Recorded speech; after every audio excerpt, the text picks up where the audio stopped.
Olá, está começando mais uma edição do São Lucas 24 Horas. O câncer de próstata é um dos tipos mais comuns entre os homens brasileiros e o diagnóstico precoce é essencial para garantir boas chances de cura. Durante o Novembro Azul, a campanha reforça a importância da prevenção e do cuidado com a saúde masculina. Vamos conversar agora com o Dr. Fabrício Barbosa, que é urologista e que vai explicar como identificar os sinais da doença, a importância dos exames e o papel da conscientização na luta contra o câncer de próstata. Olá, doutor, seja bem-vindo novamente. O prazer é meu, obrigado pelo convite. E hoje nós vamos falar sobre o Novembro Azul e o câncer de próstata e a saúde do homem como um todo. Doutor, para iniciar a nossa conversa, eu acho que essa é até uma dúvida que talvez possa parecer, assim, estranha, mas quando a gente fala sobre a questão da próstata, de fato, desse órgão que, né, tem a questão do câncer, eu gostaria que o doutor explicasse para quem está assistindo também, primeiro, qual que é o papel dela no organismo do homem, para a gente entender de fato quando é que o câncer acomete e que gera todo esse transtorno também da doença. Sim, a próstata é um órgão que fica abaixo da bexiga, ela faz parte da uretra, tem uma parte da uretra que se chama uretra prostática, então o fluxo de urina passa por ela, por isso que Uhum. quando ela cresce, eventualmente atrapalha para urinar, e a função da próstata é produzir o líquido seminal, que vai ajudar, vai ser o meio pelo qual os espermatozoides vão se deslocar até atingir o óvulo. Certo. E quando a gente fala da questão do câncer, o que que acontece então? Esse organismo ela tem um aumento dessa próstata? O que que leva geralmente a um câncer de próstata, doutor? Então, o câncer da próstata acontece por uma multiplicação desordenada daquelas células da próstata, Uhum. como qualquer outro tipo de De câncer. câncer. Então, o câncer de pulmão, uma célula do pulmão vai multiplicar de forma errada, exagerada, e vai crescer naquele local. Na próstata é da mesma forma. Então, ele desenvolve uma célula tumoral, e essa célula se multiplica indefinidamente, vai crescendo, formando um nódulo. E isso, como a gente tinha mencionado, a urina passa pelo meio da próstata, é o canal ali. Quando ela cresce muito, pode pressionar, esse tumor pode pressionar a uretra e ter uma dificuldade para urinar, pode ter sangramento para urinar. Olha só, então é realmente algo que ele dá alguns sinais, mas ele leva um tempo também, né, doutora? Eu acho que esse é um ponto que se fala muito durante o Novembro Azul, é sobre essa questão de nem sempre ela vai dar sinais e sintomas. O doutor poderia comentar um pouco mais sobre esse sentido? Sim, na fase inicial, o câncer de próstata é assintomático. E naquela fase inicial que o potencial de cura é muito maior. Então, ali que a gente precisa pegar o paciente, antes dele manifestar algum sintoma do câncer. Porque até o tumor crescer a ponto de comprimir a uretra, e dificultar a passagem da urina, ter sangramento urinário ou sangramento no esperma, isso pode ser tarde, ele tem que crescer muito e muitas vezes ele pode espalhar, ele pode sair e dar uma metástase para o osso, pode dar uma metástase para o linfonodo, então a gente precisa, assim, o cenário ideal que a gente busca é que o paciente, ele, se ele tiver um câncer, que seja detectado muito cedo, para a gente evitar as sequelas do tratamento e evitar complicações. E doutora, esse é um câncer muito comum entre os homens, né, assim, tal qual o câncer de mama, a gente fala muito na mulher, o câncer de próstata é um câncer comum entre os homens. E, existe uma justificativa para isso, doutora? Então, esse aumento ao longo dos anos, ou é um câncer que a vida, né, ao longo de toda a história teve uma alta prevalência? Existe alguma justificativa também pela a questão do desenvolvimento da doença mesmo, fatores de risco? O doutor poderia comentar? Sim, a doença, ela tem um índice maior, mas possivelmente tem vários fatores envolvidos. Tem a questão do sedentarismo, obesidade, alimentação incorreta, estresse, alguns hábitos que favoreceram com que isso aconteça, mas também tem a parte do diagnóstico que se aprimorou. Então, também a gente descobre mais quando tem câncer. Então, por isso que é uma doença altamente prevalente. Excetuando o câncer de pele, é o câncer que mais acomete homem. Ele é o segundo em mortalidade, ele perde para câncer de pulmão, mas tirando o câncer de pele é o mais comum. E doutor, falando justamente, aproveitando essa oportunidade para falar sobre a questão da mortalidade, ele é um câncer de modo geral mais tranquilo ou o paciente também pode vir a óbito por conta de um câncer de próstata? O paciente pode realmente vir a óbito, isso depende muito do grau de diferenciação. Então, se é um tumor de baixo grau, ele ele é mais diferenciado e ele provoca menos mortes. Tem alguns tumores que a gente somente acompanha, faz uma vigilância ativa, que é uma forma de abordar a doença. É só acompanhar para ver se essa doença não vai evoluir para um tumor mais agressivo e vai ter a necessidade de tratar. Então, depende muito se ele é diferenciado ou mais diferenciado ou menos diferenciado. O que é menos diferenciado tende a ser mais letal, um risco maior de mortalidade. Um número assim, né, que no Paraná, em 2023, diariamente morriam 3 homens por câncer de próstata. Então, é algo muito impactante, né? 3 homens morrerem por um tumor que ele é prevenível. Assim, a gente consegue tratar ele de uma forma mais assertiva quando faz um diagnóstico precoce. E doutor, falando sobre essa questão, a gente ouve muito falar sobre isso, sobre o diagnóstico precoce, né? É quase um lema do Novembro Azul. E qual seria, então, o momento que vocês consideram precoce? É pela idade do paciente? É pelo histórico familiar? Então, se um parente teve o câncer, esse paciente ele vai ter que acompanhar antes também? Porque muitas vezes fica... O que seria o precoce? O que é precoce para o médico quando a gente fala dessa doença? A gente considera uma detecção precoce quando ele é um tumor ainda pequeno e, na maioria das vezes, ele vai estar restrito à próstata. Então, ele está só no órgão. Quando a gente pega um caso que ele já espalhou, tem metástase, para o osso, para o linfonodo, então é uma doença mais avançada. E isso requer um tratamento diferente. Certo. E, assim, quanto à idade, a gente recomenda, né, que acima de 45 anos, todos os homens façam PSA e toque, o exame para detecção, né? E se tiver alguma alteração, a gente pode lançar mão de exames mais sofisticados, tipo ressonância magnética. E para casos que realmente há uma suspeita muito grande, a gente faz a biópsia da próstata para confirmar se ele está com câncer ou não. O ideal é que a gente descubra quando o câncer está restrito à próstata, que a chance dele tratar, ter menos sequela e um potencial muito alto de cura é maior. Entendi. O doutor comentou anteriormente que em alguns casos vocês vão acompanhar essa doença, não necessariamente vão intervir já com uma cirurgia, algum procedimento. Nesses casos, então, doutor, por exemplo, o paciente veio para uma consulta de rotina, identificou que tem esse tumor e vai acompanhando. Seria mais ou menos nesse sentido. Então, esse diagnóstico precoce viu que tem alguma coisa de diferente e aí vai se avaliar a necessidade ou não de uma intervenção? Sim, tem alguns graus ali da doença, isso é dado pela biópsia.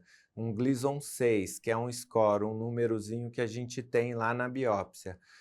Esse paciente, muitas vezes, a gente pode acompanhá-lo, fazer exames de PSA, seriado, exame de ressonância e até biópsias para ver se a doença não tem uma evolução. Certo. Então, exemplo, né?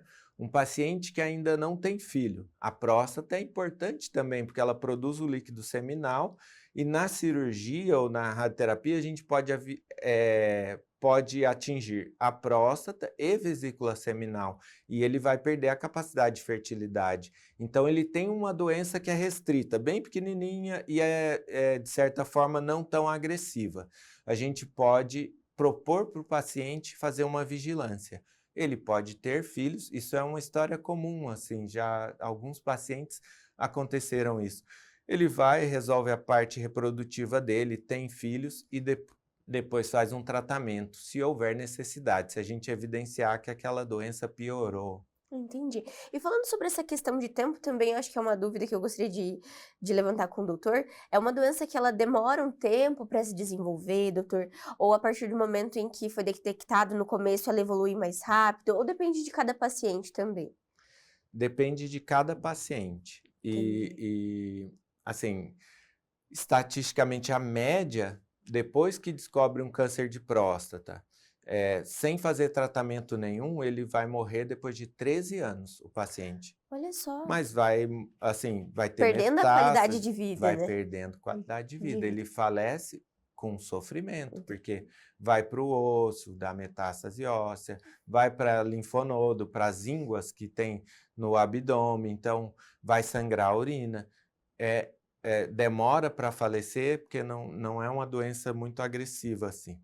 habitualmente. A média são 13 anos. Entendi. Mas também, alguns casos, o paciente pode descobrir a doença progredir muito rápido. Tem um Entendi. paciente que acompanhava, assim, PSA bem baixinho, no mês isso no ano passado, no mês de setembro, em janeiro ele estava com uma doença muito grave já. Olha Então, só. assim, varia. Esse foi um caso muito atípico, mas para dizer assim, não são todos que são um comportamento muito tranquilo. Entendi. O doutor comentou sobre essa questão dos exames, que esse é um ponto muito importante da nossa conversa também. O doutor comentou sobre o exame de PSA e o exame de toque. Doutor, acho que um dos principais tabus quando a gente fala sobre a saúde do homem é a questão dos exames de fato. O doutor poderia esclarecer essas principais dúvidas? O que é esse PSA? A importância do toque, do porquê realmente é feito ainda esse tipo de exame, o que ele Sim. ajuda no diagnóstico também, para esclarecer para os nossos pacientes que estão assistindo. Sim. O exame de PSA é um exame de sangue, é simples, é feito no laboratório. Esse exame tem um preparo que é só ficar 2 dias, 48 horas sem ter ejaculação para poder colher, porque ele altera um pouquinho se você teve ejaculação. Então, vai no laboratório em jejum, colhe de manhã e é um exame simples de Então, laboratório. O exame de toque tem importância também porque a gente consegue alcançar a zona periférica da próstata pelo toque retal e que concentra 85% dos tumores. Então a gente consegue descobrir a maioria dos tumores estão nessa região, a gente consegue ter um acesso fácil. Não é um exame que precisa de um preparo. O paciente não tem que estar em jejum, não tem que ter um preparo de fazer um laxante, não precisa fazer nada assim. Ele pode no próprio exame físico da consulta fazer esse exame. É uma consulta normal, que a gente conversa com o paciente e depois faz um exame físico. Então, assim, não requer um novo dia para o paciente vir, remarcar uma consulta para poder fazer o exame do toque. E associando PSA e toque, a gente reduz muito o risco daquele paciente ter câncer e eu não descobrir. Esse risco cai para quase 5%. olha só que bacana. Então, assim, é uma boa chance da gente descobrir esse câncer apenas com exame de laboratório, que ele é barato, e o toque retal, que faz parte da consulta. Entendi. Então é bem importante a gente destacar. E, doutor, quando a gente fala sobre a questão da saúde do homem também, a gente até brinca que muitas vezes o urologista vai ser o médico que vai olhar tudo, né? Porque muitas vezes é a única vez que aquele paciente vai procurar o médico ao longo de um ano, digamos assim. A consulta, então, o exame né, para acompanhamento mesmo da doença, é feito anualmente, pode ser feito semestral, como que funciona, ou até mesmo com mais tempo, por conta desse desenvolvimento da doença? A recomendação para acompanhamento do câncer de próstata é acima de 45 Uhum, anos, exame de PSA e o toque anualmente. anual. Até assim, né, eventualmente, o paciente vem com PSA baixo, você está acompanhando ele há bastante tempo, em alguns momentos pode ser que você omita o toque. Mas o PSA de rotina, né, a gente vai acompanhando, tem muito paciente que já tem histórico familiar também, já se cuida. Tem esse fator de o paciente masculino, o homem, se não tem uma cultura tanto de vou lá fazer meu exame, mas tem mudado. Às vezes a gente aproveita o que você falou mesmo. Ele vai aquele momento da consulta, só vai com o urologista. Eu já peço uma bateria de exames, já pergunto se está dormindo bem, se está se alimentando bem, ó, está acima do peso, tem que cuidar, vai fazer exercício. Está fumando, tem que parar de fumar. Bebida, não tem uma dose segura para isso. Então, a gente já aborda algumas, já tenta fazer uma abordagem geral, solicitar alguns exames de laboratório, glicemia, exames de colesterol, hormônio, testosterona, para ver como também a saúde do homem de forma geral. Porque não só, né, não temos só o câncer de próstata, né, doutor? Tem todos esses outros fatores que também é importante ser olhado com atenção. E o doutor comentou sobre a questão, então, de muitas vezes esse paciente, ele vai no acompanhamento, e o doutor já percebeu essa mudança de que a gente tem tido mais homens buscando o acompanhamento. E uma coisa que eu queria que o doutor esclarecesse é a questão de fatores de risco. Então, a gente comentou ali, pacientes a partir dos 45 anos devem fazer essa consulta anualmente. Essa questão do tipo de câncer, então, ela vem da carga genética também, tem um fator importante no câncer de próstata, tem a questão do próprio organismo mesmo do paciente, por conta da idade, do envelhecimento. Explica um pouquinho, doutor. Sim, o envelhecimento faz parte dos fatores de risco. A genética, sim. A gente detecta, mas cerca de 15% dos tumores que a gente descobre tem algum familiar de primeiro grau que também teve. Entendi. Mas a maioria, a gente não tem um fator. Então, de familiar. Então, se fala assim, eu não tenho histórico familiar, não vou fazer exame. Está errado. A maioria não tem histórico familiar. Às vezes também não tem fator de risco. Quais seriam? Seria paciente afrodescendente, paciente com parentes de primeiro grau que tenha tido câncer na próstata, sobrepeso, a dieta também. Então, assim, a gente tem que ter uma dieta saudável, tem que se alimentar bem, fazer atividade física, manter o peso em dia, porque isso vai nos ajudar além de não ter, diminuir o risco de ter determinados cânceres, como próstata, intestino, a gente também vai ter um hábito saudável e envelhecer de uma forma que nos preserve a qualidade de vida, que a gente vai envelhecer bem. Doutor, outra questão que eu acho que essa também deve surgir muito no consultório é sobre a questão da funcionalidade, de fato, desse órgão masculino, da questão da impotência. Existe, então, doutor, hoje com o avanço das tecnologias, dos tratamentos, esse paciente ele vai ter uma sequela por conta do câncer de próstata, até porque a gente pensa na questão do homem, então ele, né, homens a partir de 45, muitas vezes pode acontecer antes, são homens jovens também hoje em dia, né? Sim. Então é muito importante essa parte. Explica pra gente também, doutor. Sim, a próstata, a cirurgia do câncer de próstata remove próstata e vesícula seminal, que faz parte do órgão reprodutor, né? Então, o sêmen fica concentrado na vesícula seminal, na ejaculação ele sai por uma contração da vesícula. Ele vai perder a função da ejaculação, não vai ter mais. Mas a função da ereção tem a ver com a próstata, porque tem um nervinho, um feixe vasculo nervoso que passa por trás da próstata. E durante a cirurgia a gente passa muito próximo. Eu digo cirurgia porque eu sou cirurgião, então a gente opera, é mais o nosso dia a dia. Mas a gente passa bem próximo do feixe vasculo nervoso. Quanto mais eu conseguir preservar esse feixe, melhor será o resultado. Assim. Então, o paciente vai preservar tanto a potência sexual quanto a continência urinária. Esse nervinho, ele é importante para a ereção e também para a continência urinária. O medo muito grande do paciente que vai fazer uma cirurgia ou uma radioterapia para câncer de próstata é perder ereção ou ficar incontinente. Esse nervinho é responsável ele atua nas duas partes. Então, e como você mencionou, a cirurgia, ela tem incorporado mais tecnologias. O exemplo é a cirurgia robótica, que a gente tem um robô aqui no Hospital São Lucas, e isso dá um salto de qualidade na cirurgia, a gente consegue preservar esse nervo de uma forma muito melhor, e o resultado é que as sequelas vêm diminuindo. Olha só, que bacana. Então, a impotência, incontinência vem cada vez mais reduzindo nesses pacientes. A gente, às vezes, tira a sonda, o paciente fala que não perdeu mais nada. Não, antigamente, a gente tirava a sonda, ele ficava perdendo. A gente falava assim, olha, o senhor vai recuperar, tem uma chance boa de recuperar até uns 90%, em torno de 1 ano. Hoje, tira a sonda, o paciente praticamente não escapa a urina.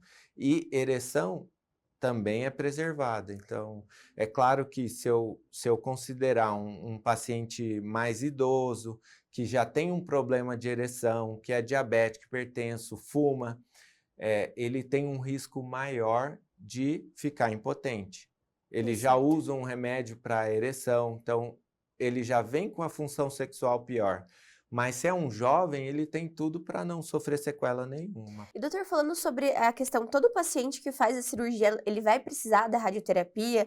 Todo paciente que faz a radioterapia vai precisar da cirurgia? Como que funciona também essa parte do tratamento em si? O doutor comentou sobre a cirurgia robótica, existe a cirurgia por vídeo também, que é similar ao robô. Poderia falar um pouquinho sobre esses tipos e quando que ele é indicado para cada paciente?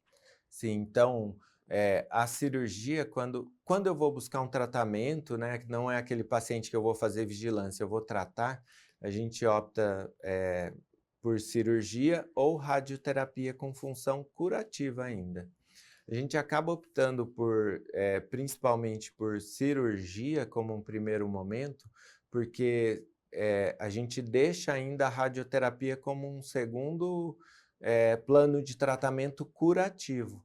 Então, se o paciente, eu operei, tirei a próstata do paciente, mas aquele câncer voltou, aí eu posso lançar mão da radioterapia, ainda curando o paciente. Às vezes, dependendo da biópsia, porque aquele tumor que eu mandei, eu tirei a próstata, vou mandar para exame. Dependendo do resultado que vem, eu já tenho que fazer logo a radioterapia. Entendi. Mas, muitas vezes, só na cirurgia eu vou curar o câncer e aquele paciente vai ficar acompanhando. Ontem eu atendi um paciente que a gente fez cirurgia robótica há 5 anos. Ele está com o PSA zerado desde então, não fez radioterapia e ele tá tranquilo. A gente se preocupa em falar está curado, mas assim, com certeza o PSA dele está zerado, a gente vai continuar acompanhando, mas a chance dele estar curado realmente, a gente só vai dizer isso daqui uns 5 anos, mas é uma chance muito alta dele não ter que fazer nenhum tratamento mais para isso. Entendi. E a radioterapia, quando a gente opta primeiro por fazer uma radioterapia e na sequência, assim, se o paciente recidiva o tumor dele voltou, fica muito mais complicado eu fazer uma cirurgia e a sequela do tratamento da cirurgia fica muito maior. Então, eu vou ter um maior grau de incontinência, um maior grau de impotência sexual num paciente que a radioterapia muda os tecidos ali. Então, eu tenho um potencial de sequela muito maior.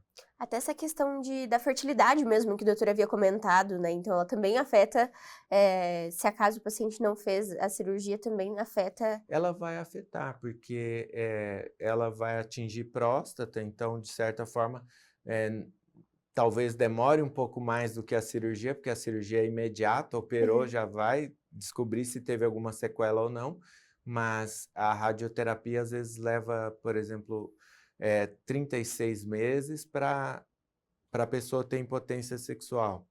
Então, Entendi. às vezes o paciente nem associou que foi daquilo. Então, Olha só. por isso que a gente tem que explicar, vai fazer um tratamento, todos eles têm algum grau de complicação. Certo. E assim, o paciente que tem metástase, vai fazer hormonioterapia ou quimioterapia, a hormonioterapia, a gente baixa a testosterona do paciente, vai ter pode ter calorão, pode ter perda de massa muscular, perda de massa óssea, vai ter uma piora na qualidade de vida. Isso pode ser que faça por um período, temporariamente, mas pode ser que a gente tenha que fazer um controle do câncer, principalmente quando o câncer já espalhou, a gente tenha que usar esse tratamento por um tempo muito longo e a qualidade de vida do paciente vai cair. Por isso que a gente reforça novamente essa questão da prevenção e do diagnóstico precoce. Doutor, para encerrar a nossa conversa, eu gostaria justamente que o doutor ressaltasse, destacasse. Acredito que a nossa conversa hoje esclareceu bastante em principais dúvidas sobre esse assunto, mas a importância de campanhas como essa do Novembro Azul, porque são momentos importantes ao longo do ano para cuidado da saúde. Muitas vezes é o lembrete que a pessoa precisava para falar, opa, peraí que eu ainda não fiz aquele meu exame anual. Então, eu gostaria que o doutor, de fato, falasse sobre a importância disso, de consultar com profissionais também de confiança, que gere essa conexão com o paciente, que eu acho que é bem importante, né, doutor? Sim, o paciente realmente ele tem que fazer uma consulta pelo menos uma vez ao ano. E digo até assim, para quem está nos assistindo, né, pode conhecer alguém, tem um pai, tem um avô, um tio que está na idade de fazer exame, tem que incentivá-lo a fazer esse exame, tem que conversar mais sobre a saúde masculina, isso vai ajudando a ter uma conscientização maior. O Novembro Azul é importante, assim como o Outubro Rosa é importante, mas vou dizer uma coisa que o meu filho falou, assim, ele falou, pai, por que eles se focam muito nesse Novembro Azul ou no Outubro Rosa? Os outros meses não são importantes? Você vê que Sim, olha só. 10 anos ele já entende assim, então atingindo os pequenos ali que a gente vai também conscientizando os outros. Então, eu acredito assim, a geração dele vai ser diferente da minha, vai ser diferente da do meu pai, do meu avô, e vão falar muito mais abertamente sobre isso. Então, realmente é bem importante falar sobre a saúde masculina, o paciente ter um médico de referência, alguém que ele confie, fazer os exames dele, fazer o PSA, fazer o exame de toque, e quebrar um pouco o tabu, né? Reduzir esse medo de ter sequelas de tratamento, porque se a gente descobre numa fase muito favorável, as sequelas são bem menores e ele vai sair disso aí muito tranquilo. É isso, doutor. É com essa mensagem que nós encerramos a nossa conversa de hoje. Muito obrigada pela participação e fica sempre o convite para vir mais vezes. Eu que agradeço, é sempre um prazer estar aqui. E o São Lucas 24 horas de hoje fica por aqui, mas não deixe de acompanhar as redes sociais através do @FH São Lucas Cascavel para ficar por dentro de todas as novidades. E até o próximo!